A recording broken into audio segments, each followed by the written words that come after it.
All right, billionaires, I want to say a big welcome to you. It is another episode on the Growth Factory. This is a place where we raise and mint billionaires, right? And we are moving into another series. This time we're talking about the $1 billion operating system. If you missed our last series, you want to go back and watch. We talked about order, how to create order. You are entering into the new year, you need to put order into your business. What does order mean, right? Please check the link and go and catch up with the series. Now, this evening, today, I need you to lean on for what is going to happen here today, because what I'm about to say may disturb you. How do I mean? Everybody says they want to build a unicorn, but everybody says they want to scale. Everybody says they want valuation. You know what? But most startups do not build like institutions. That's the truth, right? And so people build like kiosks. You cannot build like kiosks and expect to have the results of an institution. So let me just give you this reality, right? Why? Because over 90% of startups fail, and that is a startling statistics there, right? So 38% die because they run out of cash. 35% fail because there is not real market need for what they are selling. 20% collapse because the team breaks down, and less than 2% ever reach the $1 billion valuation. Think about that. Less than 2% reach the $1 billion valuation. Now, here is the uncomfortable question now, and I want you to listen and listen good, right? So, which category are you building towards? Are you building a company or you are building a kiosk? With this intro, I welcome you to this episode of the Growth Factory, and we are looking at why 92% of startups never scale and the structural code that the top 8% use. Why 92% of startups never scale and the structural code the top 8% use, right? So here at the Growth Factory, our vision is to catalyze a new generation of visionary African entrepreneurs building 1,000 billionaires by 2035. Yes, you heard that right. That is one dream we have. We hold so strongly, empowering, building the next generation of entrepreneurs, right, by 2025 through strategic education, structural support, and scalable ecosystems. Yeah, scalable ecosystems. What is our vision? Our vision is to equip MSMEs and emerging entrepreneurs with transformative knowledge, strategic tools, growth capital, and a supportive community that enables them to build sustainable, globally competitive businesses. Now, if your business or your person aligns with what we are about achieving at the Growth Factory, then you are in the right place right now. And you need to be a part of this community. We'll be talking about that, sometime in the conversation. And also remember to subscribe to our YouTube channel. This subscribe button doesn't bite. It helps you anyway. So every time we upload a video, you get the notification early. You can go and watch and rewatch, and we have useful resources to help you build your business. It's massive. You don't want to miss any of it. So let's go back to our conversation for today, right? So what is the brutal reality that we all need to pay attention to as a person, right? This reality is a real reality, right? So now this is it. 90% of startups fail. I said that in the intro. And why is that important? Because people do not scale because of hustles. Companies do not scale because of hustles. Companies scale because of structure. So many people build on hustle. Oh, I can do this because, oh, I have the strength, I have the energy. But people don't scale because of hustle. People scale because of structure. And behind every $1 billion valuation you see is a machine So this, whatever you see now, is something that helps you to understand what we are talking about here, right? So 90% of startups fail, 38% fail because of cash flow issues, 35% fail due to no market need, 20% collapse due to team dysfunction, and only 1 or 2% ever reach the $1 billion valuation. So these are realities that will always confront us and that we will always live by until we pay attention to what exactly we are doing, right? So the structural truth here is that, like I said, if you look at every billion-dollar valuation company, they have a machine behind them. There is a hidden pattern that drives the growth that you see. So behind everything that you see, there are many things that are not seen, right? It's like you looking at a building. The building is fine, is strong, but then what is holding the building is not seen. But what is not seen is more important than what is seen, because if what is not seen as an issue, what is seen will collapse. So that is why a lot of people scale, they run, and then they collapse. Why? Because what is seen is so attractive. Everybody wants to be a part of it. Oh, I like this business is growing rapidly. Everybody is attracted, but there is a problem with what is not seen. So we need to pay attention to that hidden pattern. Let's take, for example, a few organizations to help us, align our thoughts. Look at what Amazon did. Amazon did not scale because of passion. Yes, it was passionate, but it didn't scale. Jeff Bezos did not scale because of passion. Why? The company he built scaled because of their logistics systems and their operational obsession. They are obsessed with their operation. They are obsessed with getting things better and better and better. And that's why you can buy anything from any part of the world and it will be delivered to you. It is the operational obsession that they are obsessed with, their logistics, ensure their logistics efficiency, ensuring that everyone that comes on their platform has their needs and their goods and whatever it is they want to buy delivered to them. When they are able to build that consistently over time, then it becomes scalable, right? Another company we may want to look at is Apple. Apple did not dominate because of creativity alone. There are many companies, many organizations that are better creatives than Apple. But Apple built ecosystems locked in and product discipline. Product discipline. They always look at their products and then they give you a new generation. They are always coming with something better, something to make you want to look forward to the next thing that is coming. There's a new generation every year. They are disciplined with ensuring that they give you the next level of their product. And many people are attracted to this next level. They want to be a part of it. So these are the hidden codes. These are the codes you don't see. Microsoft master distribution and licensing systems. Everywhere you go, Microsoft is so amazing. They have some of the highest licensing systems you can ever think of. There is Suite 365, there is Office 365 Suite, there is, they have, they're massive, it is massive, right? So their OSs are always coming out almost every year, new features, new things, so it's massive. They've mastered this licensing game, and therefore they are able to scale all over the world to build a multi-billion dollar complex, right? So Tesla built vertical integration and capital strategy discipline. The ability to make people believe so much in you that they can give you their money even when you have not done what you said you will do. That is powerful.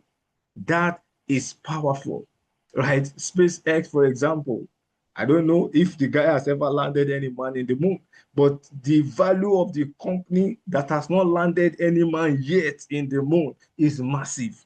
That is the ability, right?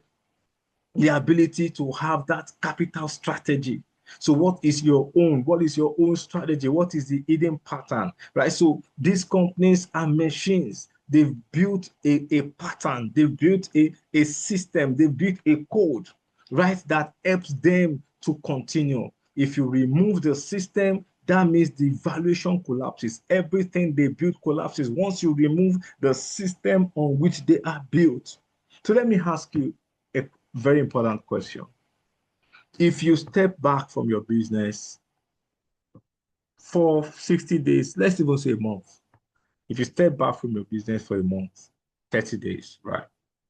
For 30 days, will it grow? Think about it. Will it grow? Mm. Or will it slow down? Will it grow or will it slow down? Mm. If it slows down, what does that tell you? That means you don't have a scalable system yet. You may have the founder's energy, but you don't have a scalable system yet. I was discussing with one of my friends who is a Man U fan, So every time Man U has a new coach, there's something we call manager bounce. And then the guys play and then they play. So their last 5 matches, they won 4 and they played some of the toughest teams in EPL. They won Arsenal, they won Man City, did they play Liverpool? They won Arsenal, they won Man City. So they won Tottenham. Now these guys are balling, but after 4 matches, then they started struggling. They struggled to draw West Ham. West Ham that is relegation bound, right? So I'm sorry to all my friends who are Man fans, right? So I don't know if the manager bounce has ended, but the point is this: the true test that someone can deliver results is being able to build a system around what they do, and you can maintain that system consistently for the rest of the season. 38 games, 38 games, and you can maintain that system game in, game out. That is what we call a system. If it is just something that you do occasionally, there are some coaches. Like I remember the last time Conte came to Chelsea, they brought him towards the end of the season and he won the Champions League. But guess what? The following season they sent him away. Why? Because what he built or what he deployed to win Champions League was not sustainable. It was not.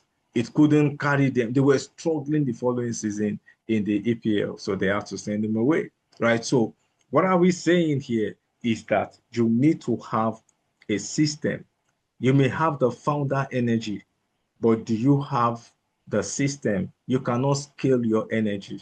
You can only scale your system.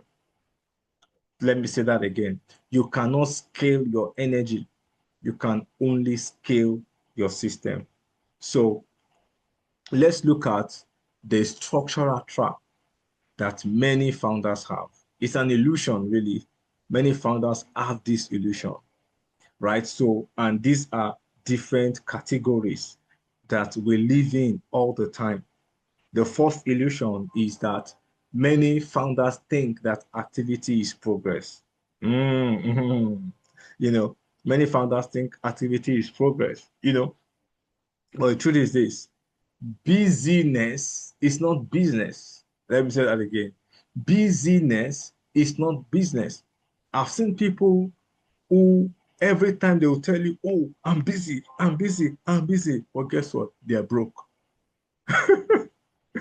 They are busy and broke. So busy about what? Exactly. That's the question. Busy about what? That tells you that busyness is not business. Activity is not progress. Activity is not productivity, right? So just because you are busy does not mean you are building structure. Some people are so busy. The reason you are busy is because you are doing all the work by yourself.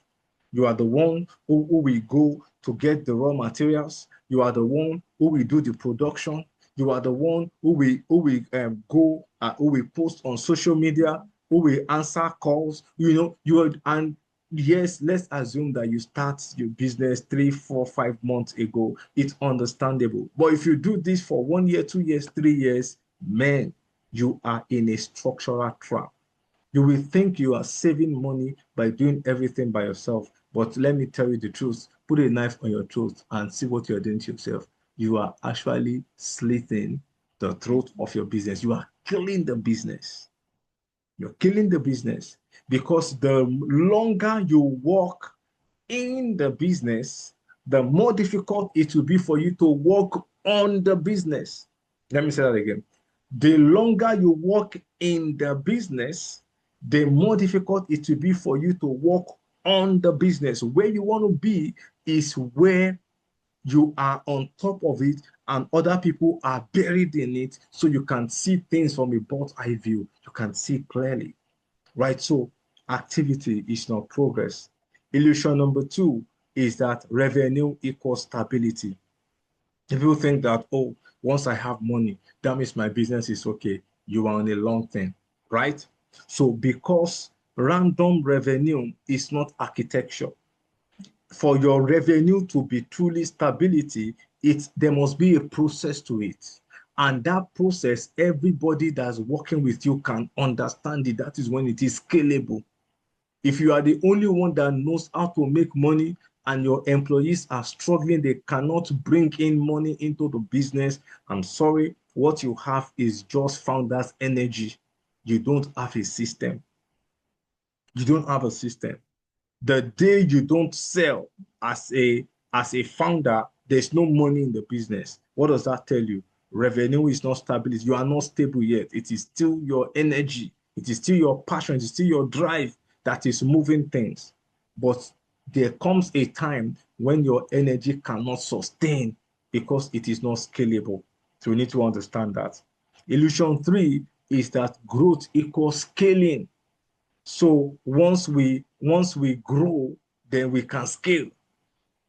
Or once we are scaling, that means we are growing. No, no. A lot of people scale inefficiency.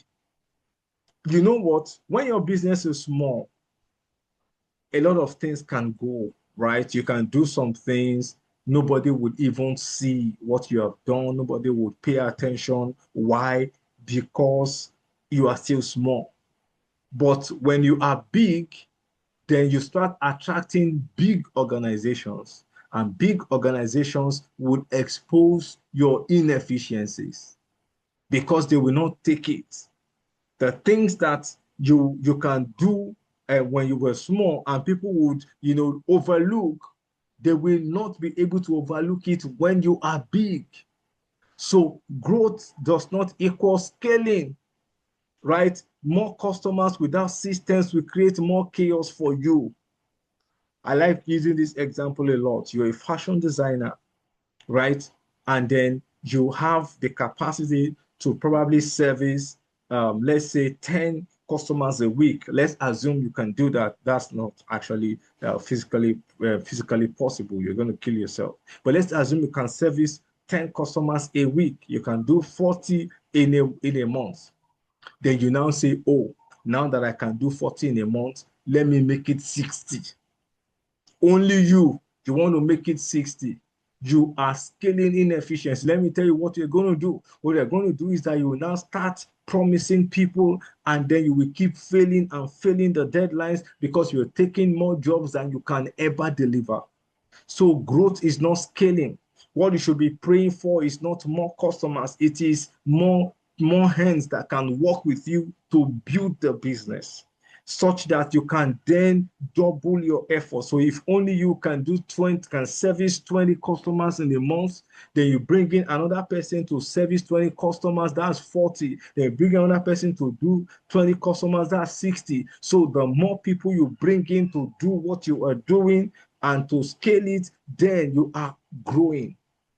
But if you are scaling without structure, you are actually bringing calamity to your business, because it's a matter of time before everything will fall down like a pack of cards, right? So more customers without systems will give you more chaos. More chaos, very important.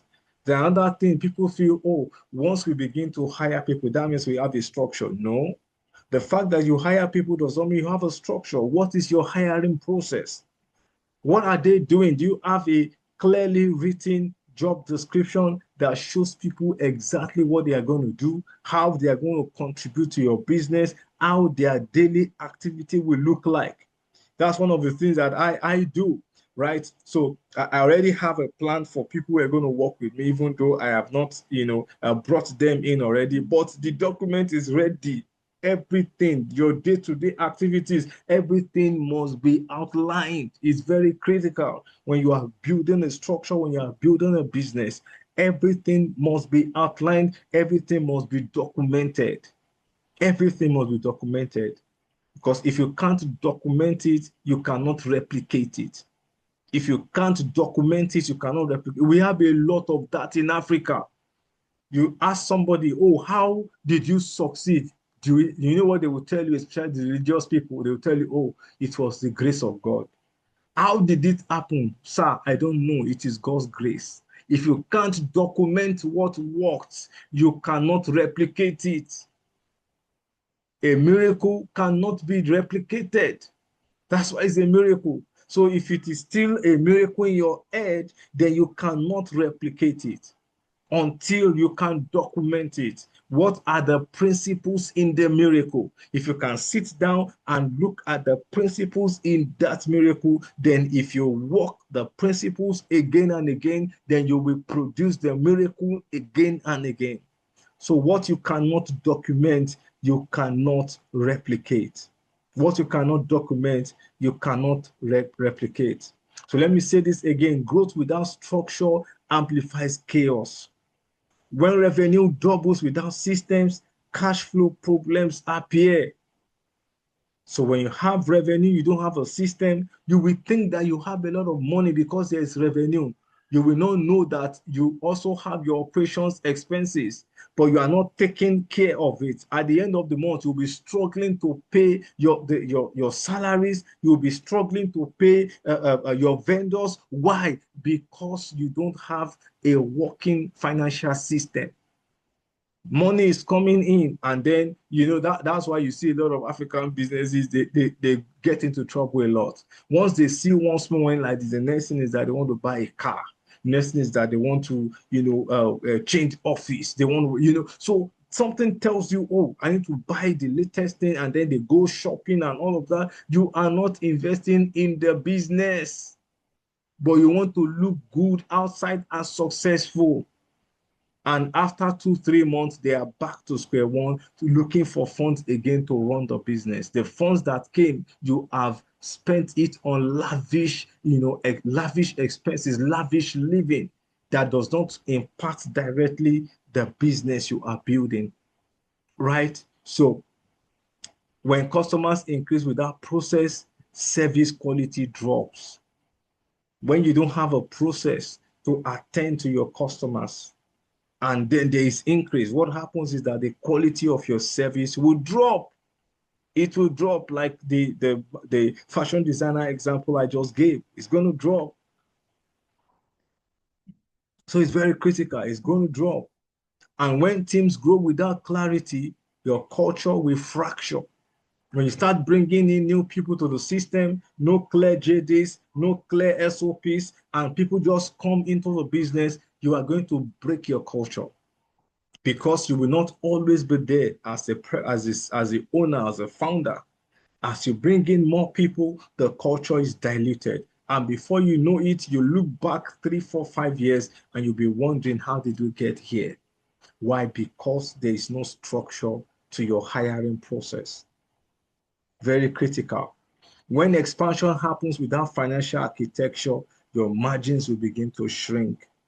So you cannot just say you want to expand. Expand to where? Why are you expanding? What are you trying to achieve? If you don't have a robust financial architecture to be able to hold what we are talking about, you are setting yourself up for failure. Your margin will shrink, and what it means is that you will begin to run at a loss. You'll be making money, but you'll be running at a loss because your operating expenses will then be more than your retained earnings. When your operating expenses is more than your retained earnings, that means that you are running at a loss. You're running at a loss. So many founders don't fail because they lack ambition. They fail because they scale disorder. I can't overemphasize it. When you don't have order and you scale, you are scaling the disorder. You are scaling inefficiency. And eventually, once there is disorder, what it leads to is collapse. There will be a system collapse. So when you see a business, that business was good. What has happened to them? Yes, what has happened to them is that they were trying to scale their inefficiency. And after a while, the thing became, so strong. They were trying to, to pull it here and there. And before you know it, boom, it's all gone. So that is why the billionaire the $1 billion operating system is very, very critical. The $1 billion operating system is very, very critical. So how do you build your operating system to be able to attract billions? Today is an introductory class. It's going to be massive. I'm telling you, you don't want to miss any of those sessions. Because when I was studying for it and preparing for this, I said, whoa, this is one of the best, this is one of my best discoveries, right? And I look at how these things apply to business, how it applies to me. I said, no, anyone who is running a business needs to hear this. So if you have a friend, you have a family, please encourage them to go back to this video and watch it again and again and again. So let's quickly look at the structural framework for the $1 billion operating system. So this is just an introduction. I'm going to be breaking this down in the coming episodes. So the first thing is your value engine, right?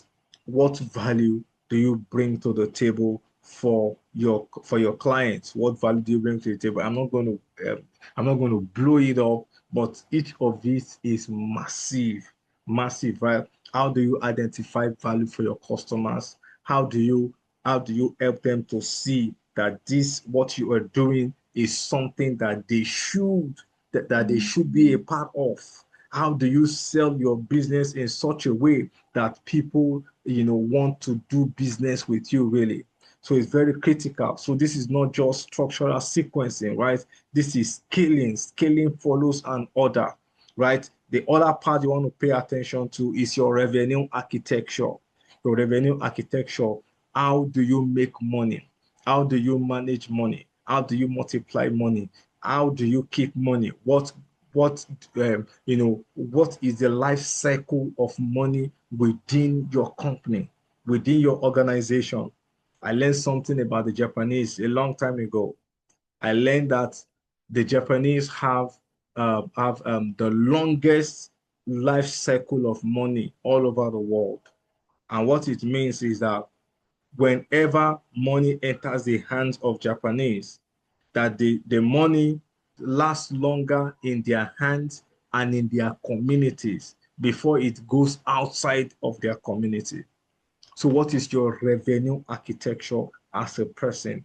How well do you utilize every dollar that you receive in your business? What's your revenue architecture? How do you make it? How do you manage it? How do you multiply it? Right. So we're going to be talking about that. Your operating system. How do you build your operating system as a person, as an organization, right? Very critical. What's your growth engine? What are the things you need to put in place to ensure that there is growth in your business? Very critical. What's your talent structure?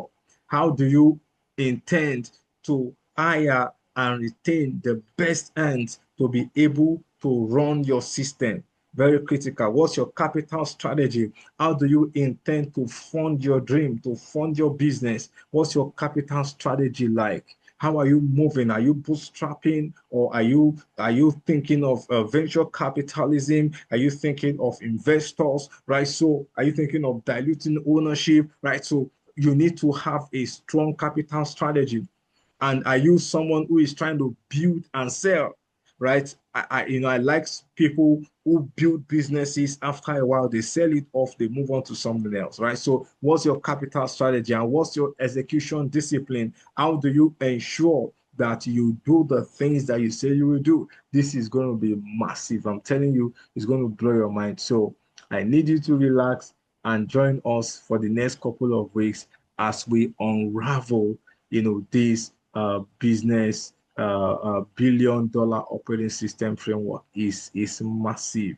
It's massive. It's massive. It's one of the best things I have ever done as a person. I'm telling you, it's one of the best things I've ever done. So you don't want to miss it for anything. So go over this intro again and again and again because it sets the foundation for every other thing we are going to be discussing, right? So the thing is, if you skip the sequence, you can create friction because everything flows into the order. Everything flows into the order. The challenge many founders have is that we try to market before defining value. So you are trying to go to the market, but you don't even know the value you are bringing to the market. So how do you define your value? How do you allow people to perceive you like, yes, this is someone who is bringing value to the market? How do you raise capital before stabilizing revenue? So people want you, you're just going out. Oh, you, I have seen a lot in businesses around here. I'm telling you, you don't have a strong system, you are going to collect loan. Many people believe that once you just have a business, you can just go and obtain loan. And then they obtain the loan, and the loan would now hook them in the neck. They will not be able to move forward. So you see them servicing the loan. Sometimes they will have to use their own personal earnings to service the loan because they have not built a revenue architecture that can sustain the money they are bringing into the business. It's very critical. It's just like us in Nigeria. I remember the last time they said they were going to stabilize the naira, and then they bought was it $3 million or so? They pumped it into the economy, and that period the value of the dollar dropped to like 800 naira. And people were like, "Hey, Okpe, Nigeria is bad." The thing lasted only 1 week or two. It went back. Why? Because we don't have the revenue architecture to be able to sustain it. So the money just came into the system, and boom, we are back to our normal state. You will always go back to your equilibrium. You will always go back to your equilibrium. So don't hire before you define your process. Don't do it. Don't expand before mastering your unit economics. How do you ensure that every single naira that comes into your business produces for you another naira, produces for you another dollar? You need to master your unit economics. So without scale, you cannot structure, or you should not structure if you have not, you should not build your scale, rather, you should not scale without first building your structure. You should not scale without first building your structure. So let's allow that, to settle in a bit, right? So let me run this small diagnostic exercise. It's actually a lot more complex than this. This is a summary of each of the things we'll be talking about. But let's do this test and maybe we can have a conversation here. Okay, how many people are on the call now? All right. We have quite a number of people on the call now. So let's do a self-test. Rate yourself from 1 to 10, 1 being the smallest, 10 meaning that you are good, 1 being that you are not good at all, right? So do you have a documented 10-year strategic positioning? I was listening to one of my friends earlier today, and he was saying that one of the things that moves big companies is that they set big, airy, audacious goals that they can achieve over the next 10 to 20 years.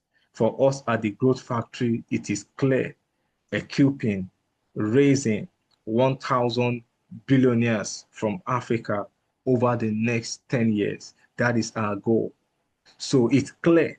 We know we're going to achieve it. Somewhere along the line, we're going to have a massive scale that will bring in, we'll be doing a lot of empowerment, bringing in a lot of structure such that the funds that the companies need will be in the ecosystem.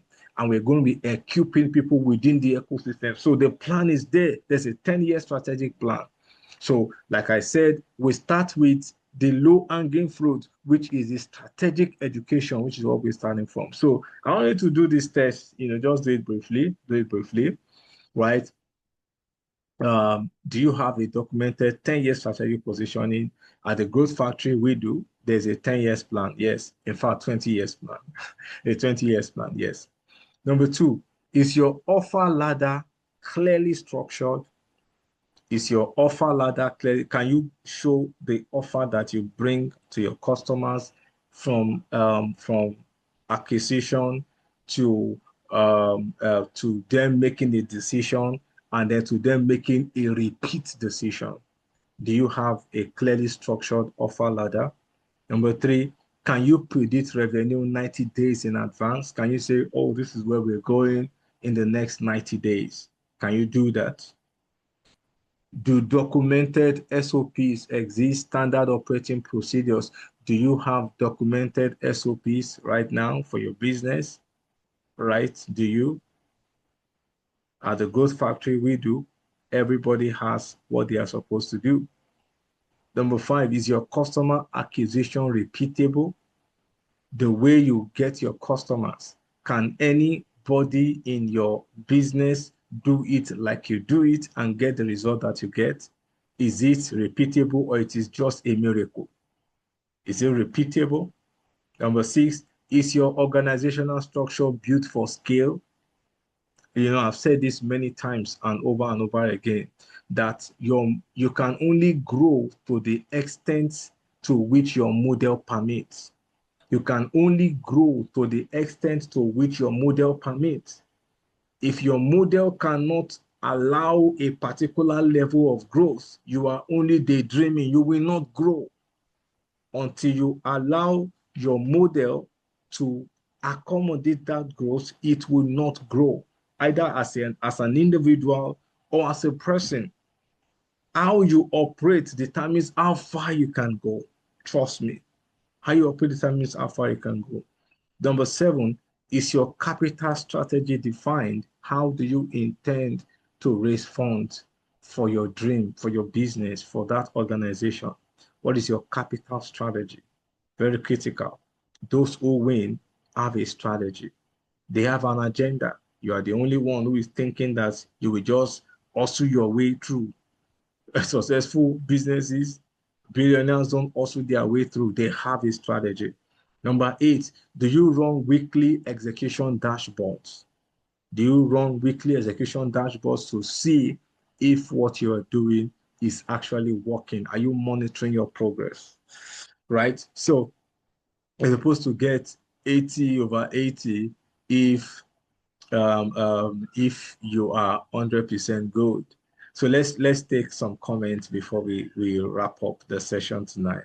So who wants to share their score with us, and what do you think you're going to do better?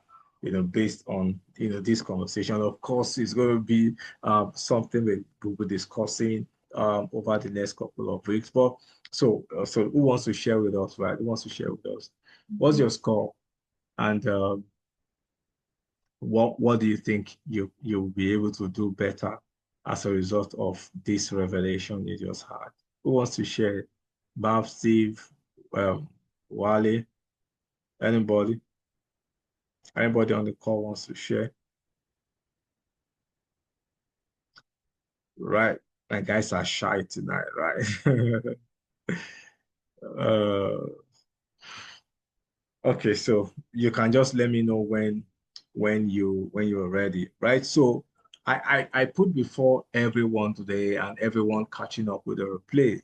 What's your choice? Do you want to continue with your chaos, or you want to install structure? Do you want to continue with your chaos, or you want to install structure? See, if your revenue depends on your daily presence, that means you are not predictable. You don't have predictability. If your operations live in your head, not on paper, you don't have a system, right? If growth breaks your business, that means you are not scalable. You don't have scalability. So it's a dangerous part. It's a dangerous part. So your structure is very critical. Your structure is very critical. So I want to invite you to be a part of the billion dollar operating system, BDOS, billion dollar operating system. I want to invite you, catch up with all the replays of the sessions. If you are seeing this for the first time, then you are going to see a lot more in the series. So just keep going back. You know, it's a billion dollar operating system series. It's going to be massive here at the Growth Factory. I want to say a big welcome. It's going to be intense. It will require you to document. You're going to write. Don't just listen to it. Write and listen over and over again until the principles. Now, these are things that you pay heavily to get from business schools. You pay heavily to get from business seminars and all of that. You know, so forget that we don't have that large followership yet, because the time is coming when we're going to be having millions of people following this channel, right? So consider yourself one of those lucky few who are going to have some of these things for free, because these things are certification programs on their right, right? And I'm telling you, certification programs on their right, we're going to be having public workshops. We'll be teaching these things and helping people to build their playbook, right? Their billion dollar operating system playbook. We're going to be doing all of that in the coming weeks and months and years to come. Remember, it's a 20-year journey, so we're not rushing. We're not rushing. We're just taking it one step at a time.